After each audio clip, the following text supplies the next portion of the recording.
I'm Bill Walton. Welcome to Sports School.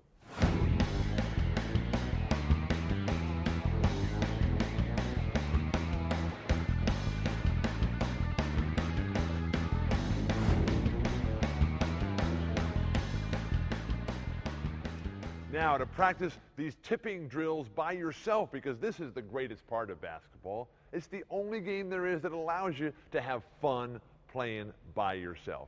Our demonstrator now will throw the ball up time and time again. He starts with the two hands every time, puts it up, and then he goes to the one hand then. When you're very good and you can just tip it one hand by yourself, that's fine. But as you're getting started, don't be afraid to grab it with two and then push it off with one. You go right hand, you go left hand. Now, this is a very important drill for every player to really practice and incorporate into their overall game. Don't think that rebounding is just for the big guys. As we've talked repeatedly here at Sports School, it's important that every player is able to do absolutely every drill. And that's why our next demonstrator on the rebounding tipping drills is a short guy. And we're so glad and proud that he has the red hair. Yeah, he's one of the chosen few. So he'll get started here and throw it up. The nice timing, the nice repetition, doing it with the two hands, getting into the one hand eventually, then going to the off hand. And remember that even though you may not be able to use the backboard as your drill partner, at this level you can always move over to the wall, because it is all the same. It's just that sense of that ball coming off of a hard surface and bouncing back to you, and you learning how to control it with either hand.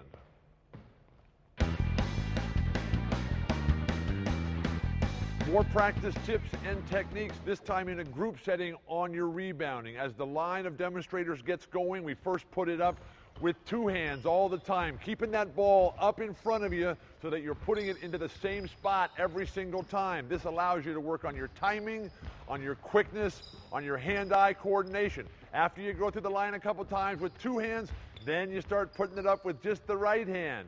And as it gets harder and harder, remember that the guy in the line has to stay right up on the backside of the man in front of them. And then after we get really proficient with the right hand, we switch over to the left. And this is where it gets much more difficult. Don't be afraid to bring the ball back into this triple threat position so that you can always get that perfect pass. Because if you don't put the ball up properly for your teammate, how do you expect him to be able to catch it and then deliver it to the next man in line?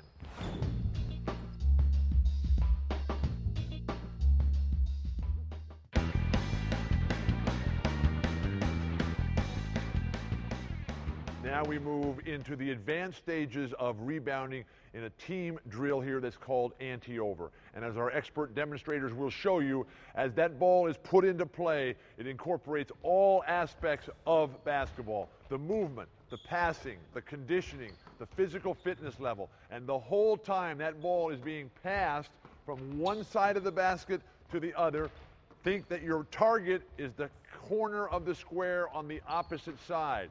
And you get really good at this, yes, with the two hands at the beginning, and then you go with the right hand on the right side, the left hand on the left side, and when you master this, you're ready to play against the biggest and the best of them all.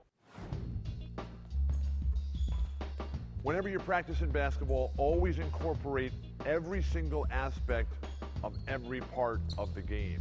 And now the rebound anti-over drill, yes, you're moving quickly and it's game-type action, but you must concentrate on your balance, you must concentrate on anticipating where that ball is going to go, and finally, those arms have to be up all the time. When you start dropping your arms and then picking them back up again, you're going to lose not only momentum, you're going to lose time, but you're also going to lose the much-needed and essential position for you to ultimately get that ball in your hands.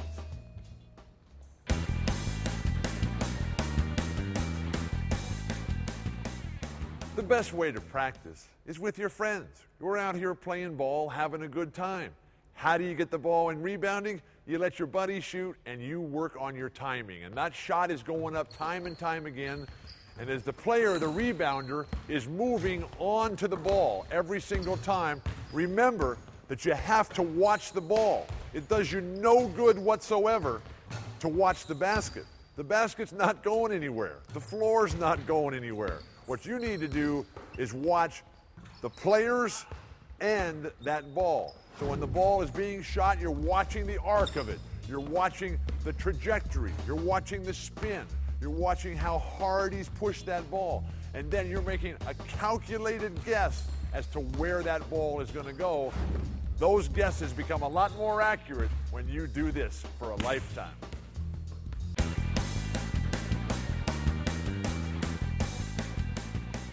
The fast break. What could be better? But you have to be able to ignite it. Our next drill here at Sports School is working on the outlet pass. When they're working on the rebound and the pass out drills, they're first of all initiating that pass without ever coming to the ground. And what they're really doing is just eliminating the land.